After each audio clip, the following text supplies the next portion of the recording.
Well, sanitation remains an issue in many parts of the country. Now, the South African Sanitation Technology Enterprise Programme has come up with a way to conserve water and sustain toilets using technology. Let's find out more from the Programme Manager, that's Akin Akinsete. Akin, a very good morning to you. And tell us a little bit more about your programme. I mean, we're all looking for solutions at a time where we know not just here in South Africa, but around the world, the battle for proper sanitation is much more than real. Yeah, thank you very much, and thank you very much for having me. Basically, SASTEP stands for South Africa Sanitation Technology Enterprise Programme. It is a national system of innovation platform seeking to fast-track the adoption of innovative sanitation technologies through local manufacturing, commercialization, and industrialization. So give us an idea of exactly what this program does. How do you go some way to solving the problem? Yeah. So basically, like we've recently launched a water-efficient toilet initiative, looking to drive the use of low-flush toilets.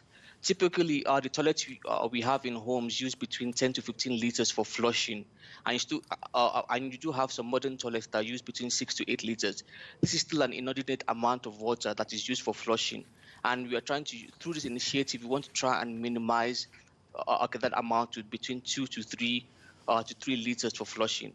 As you know, South Africa, we use about 300 liters per capita per day of water, which is almost 70 liters more than the global average.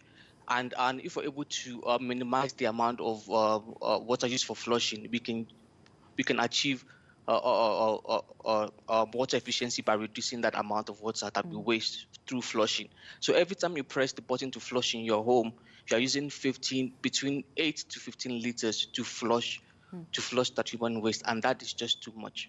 So, I mean, who would be able to get their hands on the system, Akin? I mean, from what you're saying, yes, it would be people who actually have proper toilets to use, and we know majority, a large part of South Africa don't have the luxury of a flushing toilet. So who would be able to use this, and then how would it benefit those, maybe in terms of sending resources their way, so that they would be able to have proper sanitation, those who don't have such sort of privileges or luxuries? That is a very good question. According to Stats SA, more than 10 million households in South Africa do have flushing toilets. And while there are some local manufacturers that manufacture low-flush toilets in South Africa, there's been some reluctance with regards to property developers employing the technologies because they don't want to try an untested product. And that's why we're launching this initiative, such that we're able to back up our claims with our technical know-how and get the data, because there are concerns around the efficacy of low flush being able to convey the waste from homes to water treatment plants. But we have shown, and it's been shown internationally, that low flush toilets do work, but we don't want to put the cart before the horse, and that's why we are doing this initiative, using research to back up the claims that low flush toilets do work, and they do, and they're very, very effective. Back to your question around people that are not able to afford toilets. That is one of the key area that this program is looking at, to increase the number of innovative technologies that we have in our technology toolbox to address sanitation. Because once we start doing local manufacturing, that means we're going to be able to bring the price cheaper.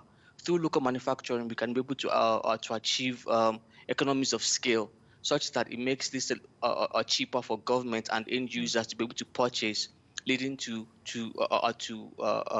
indigent communities being able to get access to adequate sanitation. So how does this actually work? Is it a particular type of toilet I'm going to have to buy and install in my home? Is it a device that I could fit to an existing toilet? Has it even been tested anywhere yet?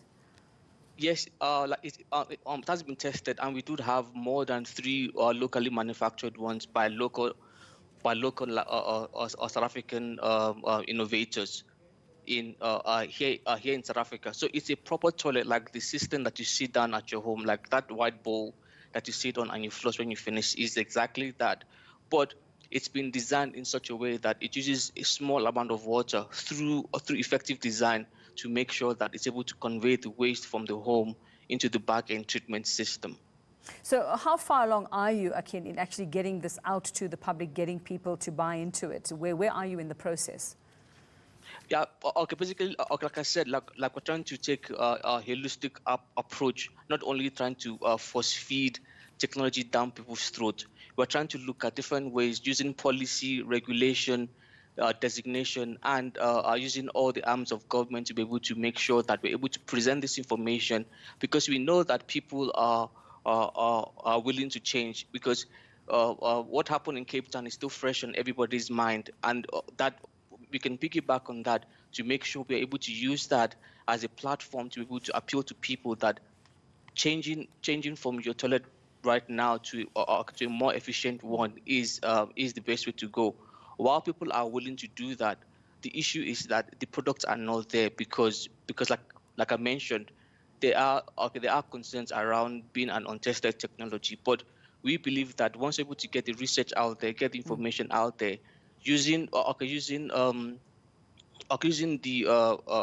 policy tools and regulatory tools through the Department of Water and Sanitation, we're able to get the message out there such that people will be able to pick and choose, and we're confident that people will make the right choice, because we all want to save water. Well, it's great to see that the likes of you, Akin, are actually out there doing something to help us solve the bigger problem. Akin Akinsete, thanks so much for your time. Well, 1,500 patrollers have been appointed in Johannesburg to prevent land occupation.